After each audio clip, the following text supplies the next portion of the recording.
Bien, hablando del proceso electoral, esto está muy relacionado, va a ser bien fundamental. El Ministerio de Transportes dio a conocer este jueves el plan del transporte público para el Gran Santiago.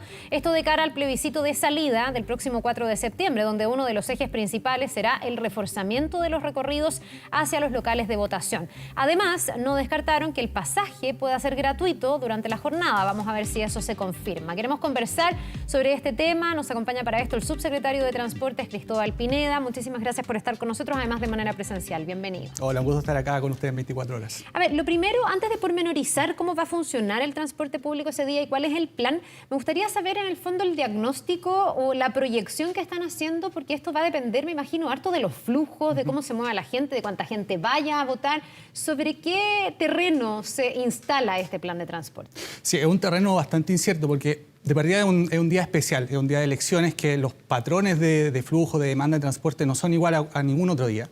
Por otro lado tenemos voto obligatorio, lo que ya nos condiciona también, es diferente por ejemplo a las primeras o segundas vueltas del año pasado y las elecciones también de años anteriores.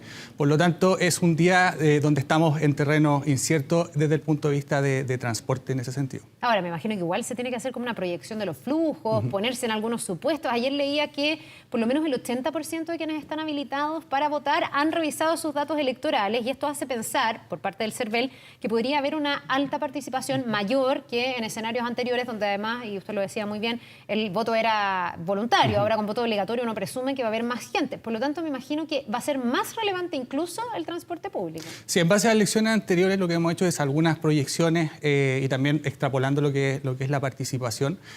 Por ejemplo, sabemos que las grandes demandas en transporte desde el punto de vista de las elecciones se concentran entre las 8 de la mañana y las 2 de la tarde. Ahí es donde está el gran grueso de los electores. Por lo tanto, el transporte público y en general la oferta de transporte, también el transporte privado, vamos a ofrecer gran oferta en ese lapso de tiempo, sin perjuicio de que todo el día va a estar funcionando el sistema de transporte público, pero el reforzamiento que estamos haciendo se concentra entre las 8 de la mañana y las 2 de la tarde, de tal manera que las personas puedan acceder a sus locales de votación y que el transporte público no sea un problema, no sea un tema ese día. Ya, ¿cuánto más se debe aumentar, digamos, la operación del transporte público para una jornada eleccionaria como esta respecto de un domingo habitual? Porque yo me imagino que baja mucho el flujo de pasajeros, la ciudad se mueve menos. ¿Cuánto más tienen que lograr? Sí, un domingo normal tenemos alrededor de un 50% de la flota. Respecto de la semana. Respecto de la semana. Ya. En un día de elecciones, o en este en particular, estamos reforzando, vamos a llegar entre un 80 y un 90% de la flota de un día normal. Es funcionar casi como un día día, exactamente. Y para eso hemos tenido una serie de coordinaciones. Estamos trabajando desde mayo de este año, con 4 meses de anticipación, en una mesa intersectorial con la delegación presidencial, con el gobierno regional, los operadores de buses, la empresa Metro y EFE, de tal manera que tengamos una oferta adecuada para ese día. Lo primero que nos hicimos fue sentarnos con los operadores de buses, porque en elecciones anteriores el problema se radicaba fundamentalmente en superficie. Y para eso fuimos levantando una serie de temáticas. Lo que nos han planteado ellos que en elecciones anteriores uno de los problemas que tenían era que el plan operacional, que es como se planifica ese día, se le entregaba muy encima de la elección. Por eso quisimos tomarlos con bastante anticipación y dentro de eso también nos dimos cuenta que una de las cosas fundamentales, uno de los problemas que tuvieron en las elecciones pasadas era la falta de conductores. Debido al Código del Trabajo, cualquier trabajador tiene derecho a 2 domingos de descanso al mes de forma obligatoria. Por lo tanto, cuando tenemos elecciones que son en días domingos, los operadores tenían esa falta de conductores y para eso propusimos un proyecto de ley en conjunto con el Ministerio del Trabajo que modifica el código de tal manera de que este domingo se lo puedan tomar estos trabajadores o el mes anterior o el mes después, en este caso agosto o octubre, de tal manera de tener disponibilidad de conductores en ese día. Ahora, ¿eso sería voluntario o se obligaría a los conductores de los buses en el fondo a trabajar ese día? No, acá los trabajadores no están obligados a hacerlo. Sería algo voluntario. Exactamente. Y con pero esta se posibilidad de coordina con los intercambiarlo operadores. con otro día más Así adelante. es. Ya. Sí. Y resguardando también su derecho a poder ir a votar. Sí, por supuesto. Ellos Ellos es transversal para todos tienen derecho a 2 horas para ir a votar. Lo que estamos haciendo es que estas 2 horas o estén antes de la jornada laboral o después de la jornada laboral, de tal manera de que no tengamos conductores saliendo de su jornada durante el día. ¿Y cuál ha sido la disposición de las empresas ahora que usted me dice, en el fondo, se tomó la cautela de llegar anticipadamente con un plan, sentarse antes, planificar? ¿Es una buena recepción? ¿Todo indica que van a tener voluntarios para ese día, poder conducir las micros, etcétera? ¿Se ha hecho un buen trabajo? Hemos hecho Bueno, el trabajo interinstitucional con la empresa ha sido bastante bueno, hemos tenido harta receptividad por el lado de los operadores. Hemos ido identificando también una serie de otros aspectos, por ejemplo, los desvíos es un tema que le afecta directamente ese día y para eso también la mesa está conformada por carabineros, porque son ellos los que determinan los desvíos durante ese día, de tal manera de que conozcamos los desvíos con anticipación y también podamos tener los desvíos de los buses en forma más planificada y no que nos encontremos ese día con distintos operativos de carabineros que no los conozcamos y por lo tanto tengamos que improvisar ese día. Eso es lo que queremos tratar de evitar.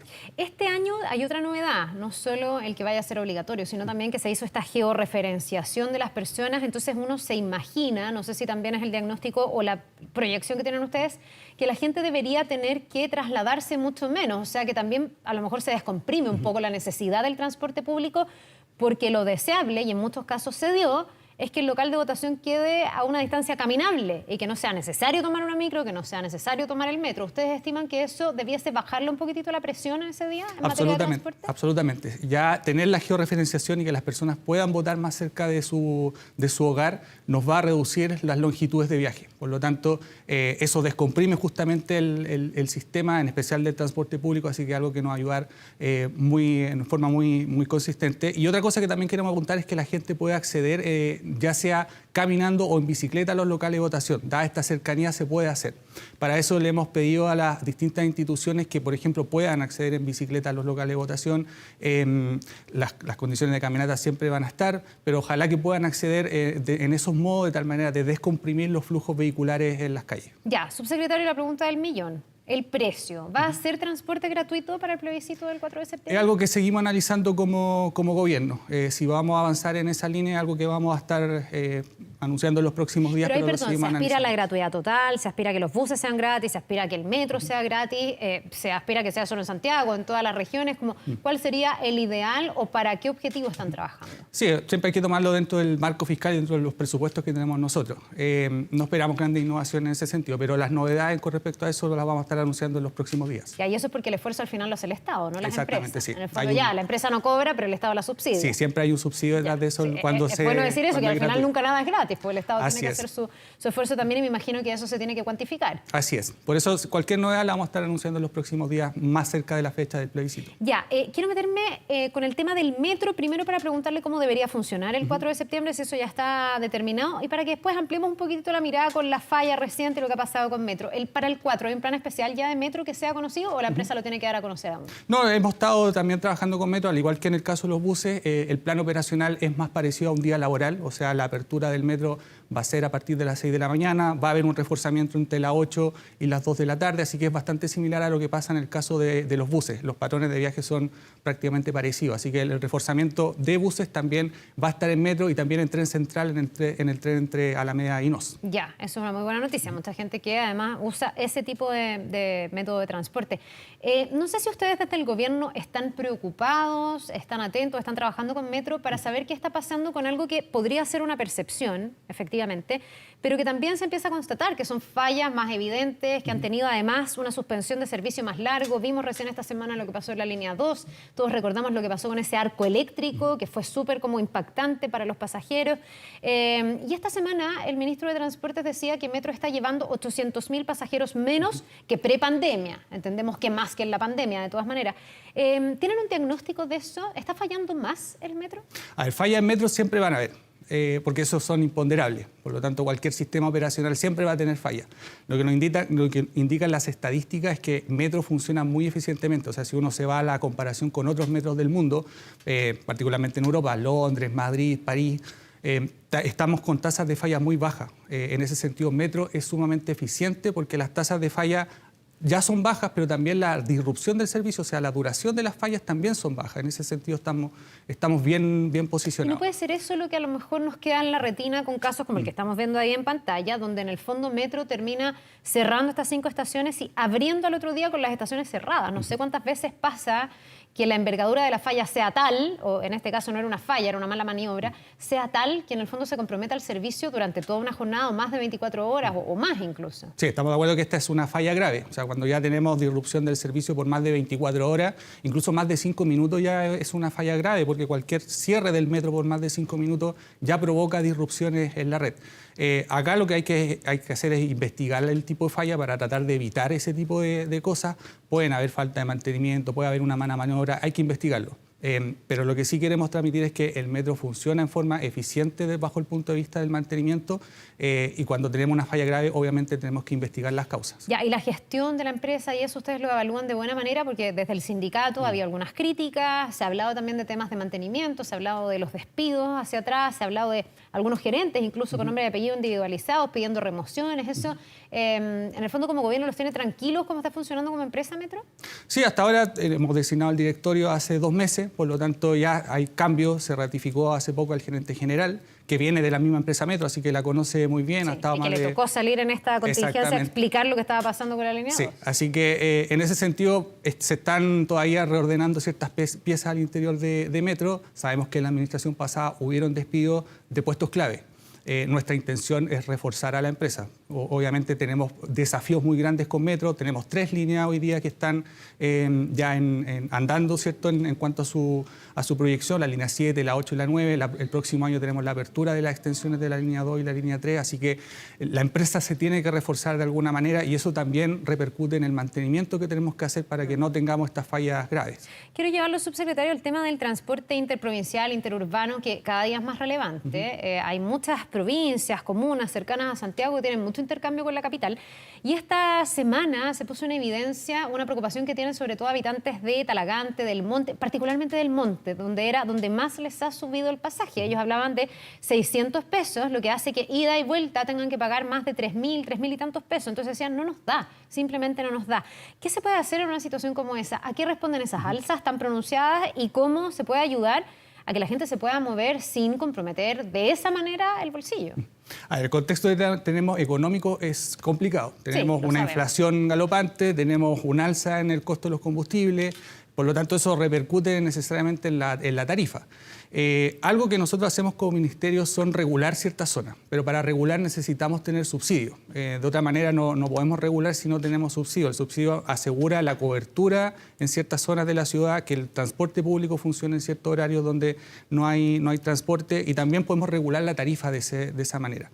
Cuando tenemos estas zonas no reguladas, lo que tenemos como ministerio son muy pocas atribuciones. Por ejemplo, en el caso de la tarifa no tenemos atribuciones de regular la tarifa en estas zonas no reguladas. Ahí el Estado no podría ser, ahí el mercado se regula. Exactamente. ¿Qué queremos avanzar nosotros? En mayor regulación del transporte público, pero para eso necesitamos mayor subsidio. En Santiago es claro, hoy día tenemos casi 900 millones de dólares en subsidio en el sistema red, pero para el resto de Chile, no solamente del Gran Santiago, tenemos solamente 1/3 del presupuesto, que son 300 millones de dólares para regular 3 veces más buses en ese sentido. Por lo tanto, acá lo que nosotros quisiéramos avanzar en estos 4 años es una mayor regulación.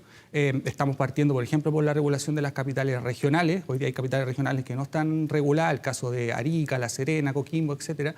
Y para eso tenemos una ley corta hoy día en el Congreso que nos va a permitir ampliar el marco presupuestario del subsidio al transporte público, pero nuestra intención es discutir ya hacia el año 2024, en estos 2 años que nos quedan de esa ley corta, poder discutir una ley de subsidio permanente al transporte público. Ya, y eso podría abarcar situaciones como la que yo le planteo en el caso de alguien que nos está viendo en el monte a esta hora, que pudiera llegar esa regulación, porque mientras tanto, ¿qué hacen? Van a tener que seguir gastando nomás, no sé, o no sé si se pueden poner más alternativas de transporte a disposición, ¿cómo se le compite o se le da más alternativas a las personas para moverse? Bueno, en el caso específico de la zona sur poniente de la región metropolitana, tenemos el proyecto del tren Alameda-Melipilla, que va a llegar también en los próximos años, por lo tanto ahí hay una alternativa clave de transporte masivo que va a descongestionar el transporte público en esa zona a precios accesibles. Pero también este tren va a estar integrado al menos hasta el límite del Gran Santiago. Pero efectivamente lo que hoy día nos frena la regulación es la falta de presupuesto. Si logramos ampliar nuestro presupuesto en materia de subsidios, vamos a poder regular de mejor manera y justamente el subsidio nos permite regular la tarifa en esos casos. Bien, pues y eso le alivia el bolsillo a las personas, así que me imagino que en la medida que avance va a ser súper positivo para la gente que pueda estar en lugares donde sí se cuenten con esos recursos. Subsecretario de Transportes, Cristóbal Pineda, gracias por habernos acompañado esta mañana. Muchas gracias a ustedes. Que le vaya muy bien, que tenga un buen día.